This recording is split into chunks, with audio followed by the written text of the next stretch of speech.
ಹೀಗೊಂದು ಸಾಂಬಾರು ಪುಡಿ ಮನೆಯಲ್ಲೇ ಮಾಡಿಟ್ಕೊಂಡು ನೋಡಿ. ನೀವು ಮಾಡೋ ಸಾಂಬಾರು ಪಲ್ಯ ಎಲ್ಲ ರುಚಿ ಎಷ್ಟು ಅದ್ಭುತವಾಗಿರುತ್ತೆ ಅಂದರೆ. Welcome back to my channel. ಇವತ್ತು ನಾನು ಮನೆಯಲ್ಲೇ ಸಾಂಬಾರು ಪುಡಿ ಮಾಡ್ತಾಯಿದ್ದೀನಿ. ಮೊದಲಿಗೆ ಇಲ್ಲಿ ನಾನು 3 ಕಪ್ಪು ಧನಿಯಾನ ತಗೊಳ್ತಾ ಇದ್ದೀನಿ. ಇದನ್ನು ನಾನು ಚಿಕ್ಕವಳಿಂದನೂ ಮಾಡೋದನ್ನ ನೋಡ್ಕೊಂಡು ಬೆಳೆದಿದ್ದೀನಿ. ನಂತರ ನಾನು ಮನೆಯಲ್ಲೇ ಮಾಡೋಕ್ಕೆ ಸ್ಟಾರ್ಟ್ ಮಾಡಿದೆ. ಎಷ್ಟೊಂದು ಸಲ ನಮ್ಮ ಫ್ರೆಂಡ್ಸ್ ಎಲ್ಲ ನಮ್ಮ ಮನೇಲಿ ಸಾಂಬಾರು ಪಲ್ಯದ ರುಚಿ ನೋಡಿ ಈ ರೆಸಿಪಿ ತೊಗೊಂಡು ಸಾಂಬಾರು ಪುಡಿ ಮಾಡ್ಕೊಂಡಿದ್ದು ಇದೆ. ಖಂಡಿತ ನೀವು ಒಂದು ಸಲ ಪ್ರಯತ್ನ ಮಾಡಿ. ಈಗ 3 ಕಪ್ ಧನಿಯಾಗೆ ನಾನಿಲ್ಲಿ 3/4 ಕಪ್ನಷ್ಟು ಕಡಲೆಬೇಳೆನ ತಗೊಳ್ತಾ ಇದ್ದೀನಿ. ನಾನೀಗೇನು ಮೆಷರ್ಮೆಂಟಿಗೆ 1 ಕಪ್ ತೊಗೊಂಡಿದ್ದೀನಿ. ನೀವು ಮನೆಯಲ್ಲೇ 1 ಕಪ್ಪು ಅಥವಾ ಒಂದು ಪಾತ್ರೆನ ಒಂದು ಅಳತೆಗೆ ಇಟ್ಕೊಂಡ್ರೆ ಆಯಿತು. ನಾನು ಹೇಳೋ ಎಲ್ಲ ಸಾಮಗ್ರಿಗಳನ್ನ ಅದೇ ಅಳತೆನಲ್ಲಿ ಹಾಕ್ತಾ ಬಂದರೆ ಕರೆಕ್ಟ್ ಅದಕ್ಕೆ ಬರುತ್ತೆ. ನಂತರ ಇಲ್ಲಿ ನಾನು 3/4 ಕಪ್ನಷ್ಟು ತೊಗರಿಬೇಳೆನ ತಗೊಳ್ತಾ ಇದ್ದೀನಿ. ಯಾವುದನ್ನು ಜಾಸ್ತಿ ಹುರಿಯೋದು ಬೇಡ. ಇಲ್ಲಿ 3/4 ಕಪ್ಪಷ್ಟು ಹೆಸರುಬೇಳೆನ ತಗೊಳ್ತಾ ಇದ್ದೀನಿ. ನೀವು ನಮ್ಮ ಚಾನಲ್ನ ಫಸ್ಟ್ ಟೈಮ್ ವಿಸಿಟ್ ಮಾಡಿದರೆ ಸಬ್ಸ್ಕ್ರೈಬ್ ಮಾಡ್ಕೊಳ್ಳಿ. ನಾನು ಹಾಕೋ ಎಲ್ಲ ರೆಸಿಪಿ ನೋಟಿಫಿಕೇಷನ್ ನಿಮಗೆ ಮಿಸ್ ಆಗದೆ ನಿಮಗೆ ರೀಚ್ ಆಗುತ್ತೆ. ಈಗ ಇದನ್ನು ಅಷ್ಟೇ ಒಂದು ಘಮ ಬರೋವರೆಗೂ ಹುರಿದು ಸಾಮಗ್ರಿಗಳೊಂದಿಗೆ ಸೇರಿಸ್ಕೊಳ್ತಾ ಇದ್ದೀನಿ. ಇಲ್ಲಿ ನಾನು 1/4 ಕಪ್ನಷ್ಟು ಉದ್ದಿನ ಬೇಳೆನ ತಗೊಳ್ತಾ ಇದ್ದೀನಿ. ಆದಷ್ಟು ಎಲ್ಲ ಬೇಳೆಗಳಾಗೇ ಇರಲಿ, ಬೆನ್ಸಿಪ್ಪೆ ಇರೋ ಕಾಳು ಬೇಡ. ಬೆನ್ಸಿಪ್ಪೆ ಇರೋ ಕಾಳನ್ನ ಹಾಕಿದ್ರೆ ಸಾಂಬಾರು ಪೌಡರ್ ಕಲರ್ ಚೇಂಜ್ ಆಗುತ್ತೆ. ಅದರಿಂದ ಯಾವುದನ್ನು ಜಾಸ್ತಿ ಹುರಿಯೋದು ಬೇಡ. ಒಂದು ಕಲರ್ ಚೇಂಜ್ ಆಗಿ ಒಂದು ಘಮ ಬಂದರೆ ಸಾಕು. ನಂತರ ಇಲ್ಲಿ ನಾನು 3/4 ಕಪ್ನಷ್ಟು ಹುರಿಗಡಲೆನ ತಗೊಳ್ತಾ ಇದ್ದೀನಿ.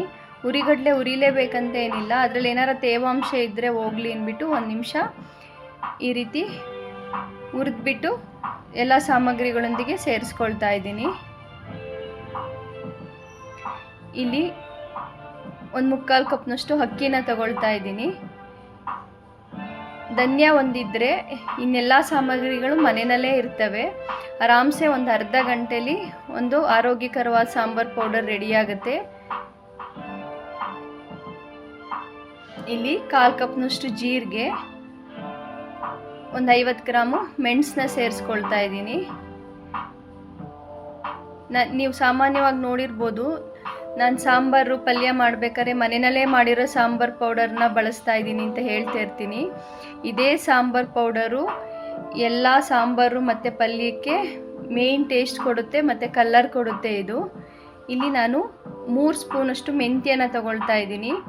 ನೀವು ಏನು ಅಳತೆ ತೊಗೊಳ್ತೀರೋ ಅದೇ ಅಳತೆನಲ್ಲಿ ನೀವು 1 ಕಪ್ ತೊಗೊಂಡ್ರೆ 1 ಸ್ಪೂನ್ ಅಷ್ಟೇ ಮೆಂತ್ಯ ತೊಗೊಳ್ಳಿ. ಮೆಂತ್ಯ ಹೇಗೆ ರುಚಿ ಮತ್ತು ಫ್ಲೇವರ್ನ ಕೊಡುತ್ತೋ, ಜಾಸ್ತಿ ಆದರೆ ಟೇಸ್ಟ್ನ ಕೂಡ ಹಾಳು ಮಾಡುತ್ತೆ.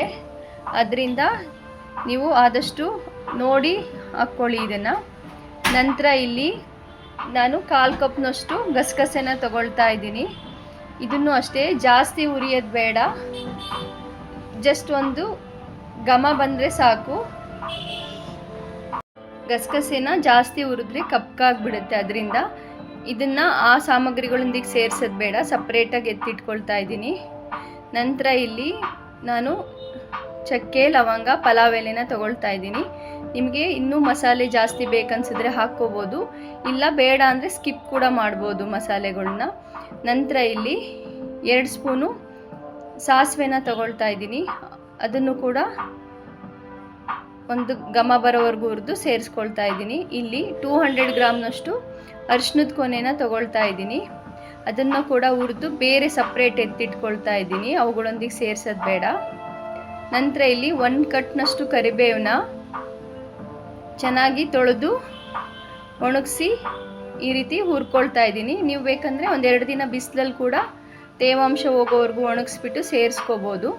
ನಾನು ಇಲ್ಲಿ ಹೀಗೆ ಬಾಣಲೆನಲ್ಲೇ ಹುರಿದ್ಬಿಟ್ಟು ಆ ತೇವಾಂಶ ಎಲ್ಲ ಹೋದ್ಮೇಲೆ ಸ್ಟವ್ ಆಫ್ ಮಾಡಿಬಿಟ್ರೆ ಆ ಬಾಣಲೆ ಕಾವ್ಗೆನೆ ಇದು ಒಂದು 5 ನಿಮಿಷದಲ್ಲಿ ಕರೆಕ್ಟ್ ಅದಕ್ಕೆ ಬಂದುಬಿಡುತ್ತೆ. ಈಗ ಗಸಗಸೆನ ಸ್ವಲ್ಪ ಗ್ರೈಂಡ್ ಮಾಡಿ ಸೇರಿಸ್ಕೊಳ್ತಾ ಇದ್ದೀನಿ. ನಂತರ ಅರಿಶಿನದ ಕೊನೆನೂ ಕೂಡ ಸ್ವಲ್ಪ ಚಿಕ್ಕ ಚಿಕ್ಕ ಈ ರೀತಿ ಪೀಸ್ಗಳನ್ನಾಗಿ ಮಾಡಿ ತುಂಡರಿಸಿ ಸೇರಿಸ್ಕೊಳ್ತಾ ಇದ್ದೀನಿ. ಯಾಕೆಂದರೆ ನೆಕ್ಸ್ಟ್ ನಾವು ಮಿಕ್ಸಿಗೆ ಹಾಕಬೇಕು, ಇಲ್ಲ ಔಟ್ಸೈಡ್ ಪುಡಿ ಮಾಡೋಕ್ಕೆ ಕೊಟ್ಟಾಗ ಅವೆರಡೂ ಒಂದೊಂದ್ಸಲ ಅವುಗಳೊಂದಿಗೆ ಕರೆಕ್ಟಾಗಿ ಪುಡಿ ಆಗದೆ ಬಂದಿದ್ದು ಇದೆ. ಅದಕ್ಕೋಸ್ಕರ ನೋಡಿ, ಈಗ ಕರೆಕ್ಟ್ ಅದಕ್ಕೆ ಕರಿಬೇವು ಕೂಡ ರೆಡಿಯಾಗಿದೆ. ಈಗ ಎಲ್ಲವನ್ನು ಚೆನ್ನಾಗಿ ಮಿಕ್ಸ್ ಮಾಡಿ, ಇದು ಸ್ವಲ್ಪ ಇದ್ದರೆ ನಾವು ಮನೆಯಲ್ಲೇ ಮಿಕ್ಸಿನಲ್ಲಿ ಪುಡಿ ಮಾಡ್ಕೋಬೋದು. ಆದರೂ ತುಂಬ ನೈಸ್ ಪೌಡ್ರ್ ಮಾಡೋಕ್ಕೆ ಕಷ್ಟ. ನಾನಿಲ್ಲಿ ಸ್ವಲ್ಪ ಜಾಸ್ತಿ ಇರೋದ್ರಿಂದ ಇದನ್ನು ಹೊರಗಡೆನೇ ಕೊಟ್ಟು ನಾನು ಪೌಡರ್ ಮಾಡಿಸ್ತಾ ಇದ್ದೀನಿ. ನೋಡಿದ್ರಲ್ಲ, ಒಂದು ಅರ್ಧ ಗಂಟೆ ನಾವು ಸ್ವಲ್ಪ ಟೈಮ್ ಕೊಟ್ಟರೆ ಮನೆಯಲ್ಲೇ ಒಂದು ಆರೋಗ್ಯಕರವಾದ ಸಾಂಬಾರು ಪುಡಿಗೆ ಎಲ್ಲ ಹುರಿದು ರೆಡಿ ಮಾಡ್ಕೋಬೋದು. ಈ ರೀತಿ ನಾವು ಮಾಡ್ಕೊಳ್ಳೋದ್ರಿಂದ ರುಚಿಕರವಾದ ಸಾಂಬಾರು ಪಲ್ಯಗಳನ್ನ ಮಾಡಿ ತಿನ್ಬೋದು. ಯಾವುದೇ ಪ್ರಿಸರ್ವೇಟಿವ್ ಇಲ್ಲದೆ ಮನೆಯಲ್ಲೇ ಸಾಂಬಾರು ಪುಡಿನ ತಯಾರಿಸ್ಕೋಬೋದು. ನೋಡಿ, ಈಗ ಮಿಲ್ಲಿಗೆ ಹಾಕ್ಸಿದ ಮೇಲೆ ಈ ರೀತಿ ಕ್ಲೀನ್ ಮಾಡಿ ಎತ್ತಿಟ್ಕೊಳ್ತೀನಿ. ಯಾವಾಗಲೂ ಏನಾದರೂ ಈ ರೀತಿ ಗಲೀಜಿದ್ರೆ ಇದೆಲ್ಲ ಬಂದುಬಿಡುತ್ತೆ. ನಂತರ ಇದನ್ನು ಸ್ವಲ್ಪ ಬಿಸಿ ಇರುತ್ತೆ ಮಿಲ್ಲಿಗೆ ಕೊಟ್ಟಿರೋದ್ರಿಂದ, ಇದನ್ನ ಒಂದು 1/2 ಅವರ್ ಹಾಗೆ ಬಿಟ್ಟು ಒಣಗಿಸಿ, ಕಲರ್ ನೋಡಿ ಎಷ್ಟು ಚೆನ್ನಾಗಿದೆ, ಅದ್ರ ಘಮ ನೋಡಬೇಕು. 2-3 ದಿನ ಆದ್ರೂ ಸಾಂಬಾರು ಪುಡಿ ಸ್ಮೆಲ್ ಮನೆ ತುಂಬ ಬರ್ತಾ ಇರುತ್ತೆ.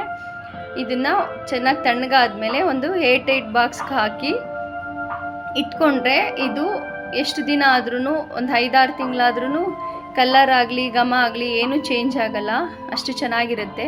ನೀವು ಬೇಕಂದರೆ ಫ್ರಿಡ್ಜಲ್ಲಿ ಕೂಡ ಇಟ್ಕೋಬೋದು. ಔಟ್ಸೈಡ್ ಇಟ್ಟರು ಕೂಡ ಏನೂ ಆಗಲ್ಲ.